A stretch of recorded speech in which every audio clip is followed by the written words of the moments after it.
नमस्कार। मैं अरुण के शर्मा, एनालिस्ट वन थॉट। आज बात करेंगे जो हमारे प्रधानमंत्री नरेंद्र मोदी साहब ने देश के नाम संदेश दिया, उसमें जो 12-14 बड़ी बड़ी बातें की गई उनके विषय में। अब ये 22 मिनट का संदेश था, इसमें उन्होंने 1400 शब्द बोले। ऑपरेशन सिंदूर, पहलगाम आतंकी हमला, पाकिस्तान और आतंकवाद, परमाणु हथियार, सेना, पीओके, सीज़फायर के हालात, स्वदेशी हथियार, सिंधु जल समझौता, पाकिस्तान से बातचीत, आतंकवाद पर भारत की नीति और नए दौर की जंग की नीति क्या होगी, ये 12 अहम मुद्दों पर भारत का रुख साफ किया गया। अब इसमें मोदी साहब ने कहा कि हम सभी ने बीते दिनों में देश का सामर्थ्य और उसका संयम दोनों ही परख लिए हैं। ये साफ किया गया कि ऑपरेशन सिंदूर के तहत पाकिस्तान और पीओके में मौजूद 9 आतंकी ठिकानों पर स्ट्राइक कर भारत ने अपना सामर्थ्य दिखाया। इसमें राजनीतिक फैसले और सैन्य तकनीक दोनों सामर्थ्य शामिल थे। इस दौरान भारत ने संयम बरता, यानी भारत ने किसी सैन्य ठिकाने पर हमला नहीं किया और ना ही आबादी के इलाके में। यही बात 8 मई को रक्षा मंत्रालय की प्रेस कॉन्फ्रेंस में कही गई थी। कर्नल सोफिया कुरैशी और विंग कमांडर व्योमिका सिंह ने भी इसी बात को दोहराया था। निर्दोष नागरिकों को धर्म पूछकर उनके परिवार के सामने बेरहमी से मार डाला गया था। उस विषय में उन्होंने कहा कि परिवार वालों ने बातचीत में कहा था कि आतंकवादियों ने पुरुषों को अलग करके उनका धर्म पूछकर हत्या की थी। इसे अब तक सरकार ने आधिकारिक तौर पर नहीं कहा था। पहली बार पीएम साहब ने साफ तौर पर अपने भाषण में कहा कि हमें धर्म पूछकर टूरिस्ट को मारा जाना अति निंदनीय है। वह जाहिर करता है कि धर्म के आधार पर किया गया आतंकी हमला था। इसके जरिए आतंकवाद जम्मू कश्मीर और भारत में धार्मिक सद्भाव को खराब करना और बिगाड़ना चाहते थे ताकि हिंदू मुसलमान का झगड़ा हो पाए। परंतु ये बात रक्षा और विदेश मंत्रालय की प्रेस कॉन्फ्रेंस में भी की गई और ऐसा कुछ हुआ नहीं। पीएम साहब ने जो बात कही, ऑपरेशन सिंदूर न्याय की अखंड प्रतिज्ञा है। मतलब ये खंड खंड होने वाली नहीं है और इसको कॉन्टिन्यूशन में रखा जाएगा। जो ये शब्द प्रयोग किया गया, इसके इस्तेमाल से ये जाहिर होता है कि भारत पाकिस्तान में आतंकी ठिकानों को नष्ट करने की अपनी नीति जारी रखेगा। हमने पाकिस्तान में जवाबी कार्रवाई को सिर्फ स्थगित किया है, रोका नहीं है पूरी तौर पर। यानी ऑपरेशन सिंदूर एक स्थायी नीति है। अगर कोई आतंकी हमला हुआ तो भारत फिर से मिलिट्री का एक्शन लेगा। यही बात 11 मई को रक्षा मंत्रालय की प्रेस कॉन्फ्रेंस में director general of operations air marshal A K. Bharti साहब ने भी कही थी। आतंकियों के सपने में भी नहीं सोचा था कि भारत इतना बड़ा फैसला ले सकता है, क्योंकि ये सबसे बड़ा फैसला ये पहली बार हुआ है।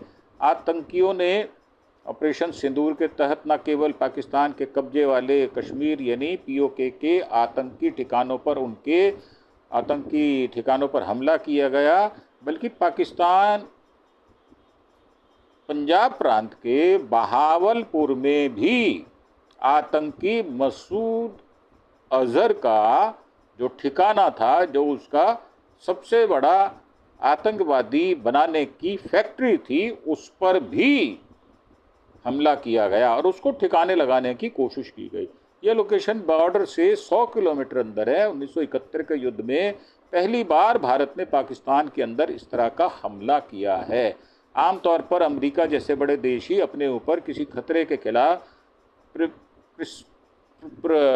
प्रिवेंटिव स्ट्राइक यानी खतरे को पहले से ही, या प्रिवेंशन कह सकते हैं इसको, ख़त्म करने के लिए ऐसे हमले करते रहे हैं। इस तरह के हमले से भारत पाकिस्तान में बड़ी जंग होने का खतरा था। इसके बावजूद जवाबी हमला करने का फैसला लिया गया, क्योंकि वहीं से जो मसूद अजहर था वो अपने आतंकवादी गतिविधियों को चला रहा था, हमारे लिए उसको ख़त्म करना बहुत आवश्यक हो गया था। बहावलपुर और मुरीद के जैसे आतंकी ठिकाने ग्लोबल टेररिज्म की यूनिवर्सिटी बन चुके थे। और ये कहा गया है कि यूनिवर्सिटी शब्द इसलिए कहा गया क्योंकि यहाँ पर ये सारी चीज़ों की ट्रेनिंग और इसको सिखाया जाता था। जैसे मिलिट्री ट्रेनिंग होती है ऐसे वहाँ ट्रेनिंग दी जाती थी, इसलिए यूनिवर्सिटी शब्द का इस्तेमाल किया गया। पाकिस्तान दुनिया में आतंकी हमलों का सबसे बड़ा सोर्स है।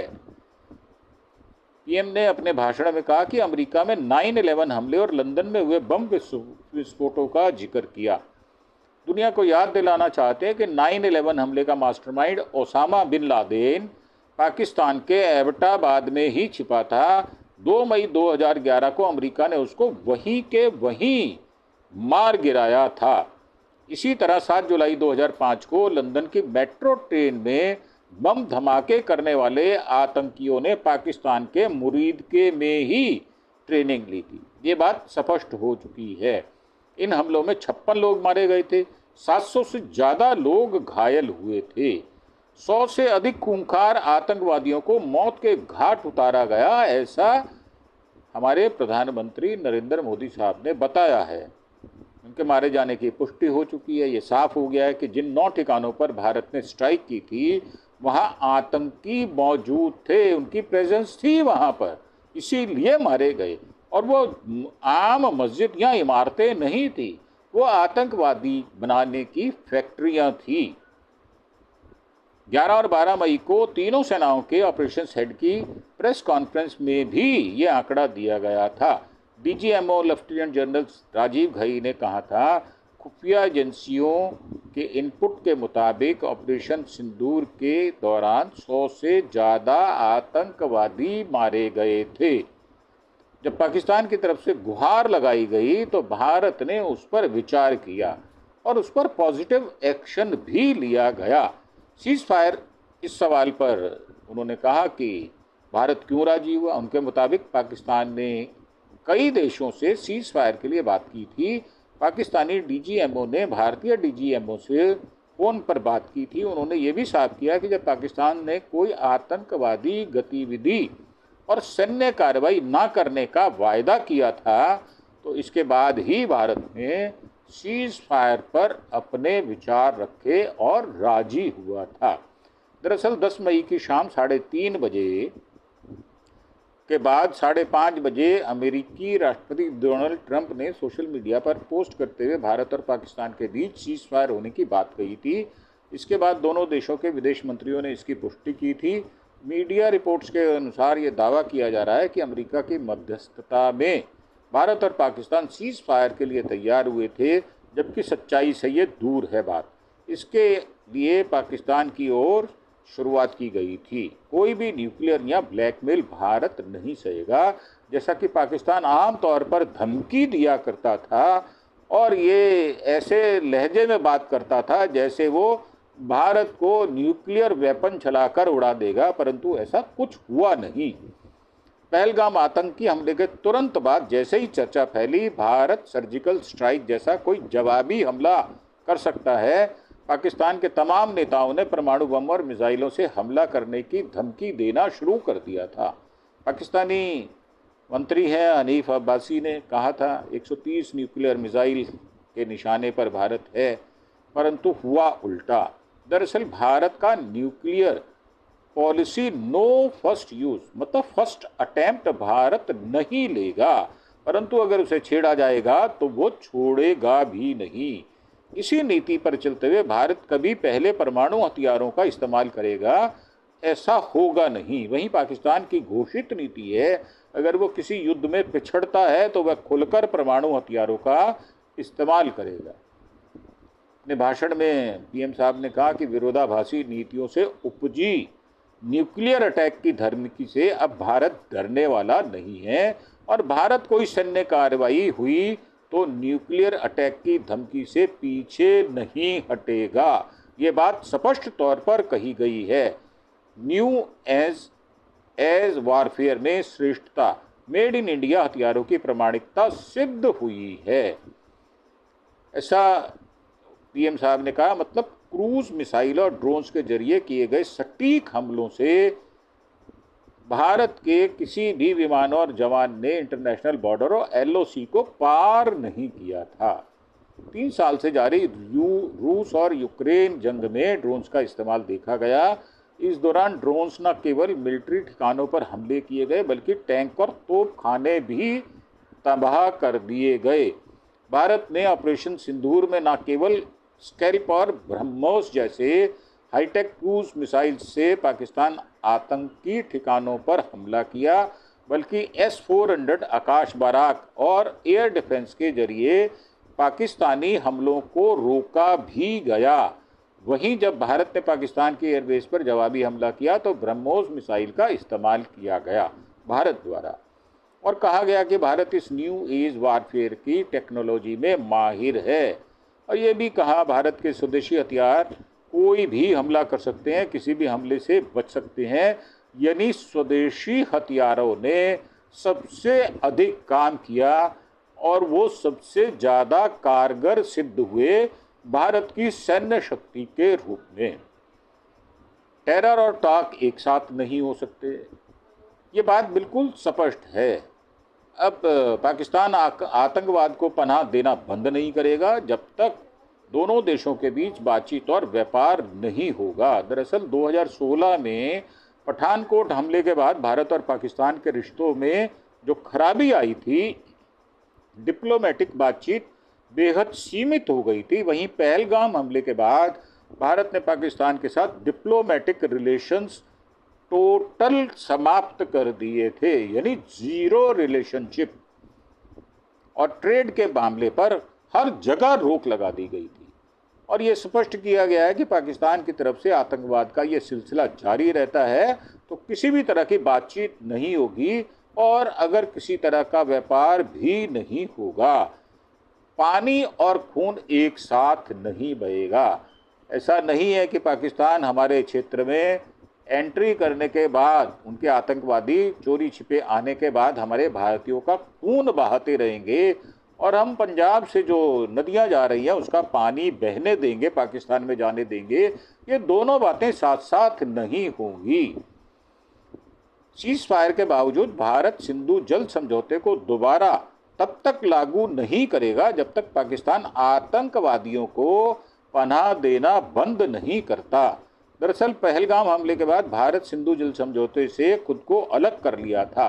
इसके चलते भारत ने पाकिस्तान को नदियों के पानी का डेटा साझा करने से भी इनकार कर दिया था, क्योंकि सिंधु वाटर सिस्टम की सभी 6 नदियों का पानी कंट्रोल भारत करता है।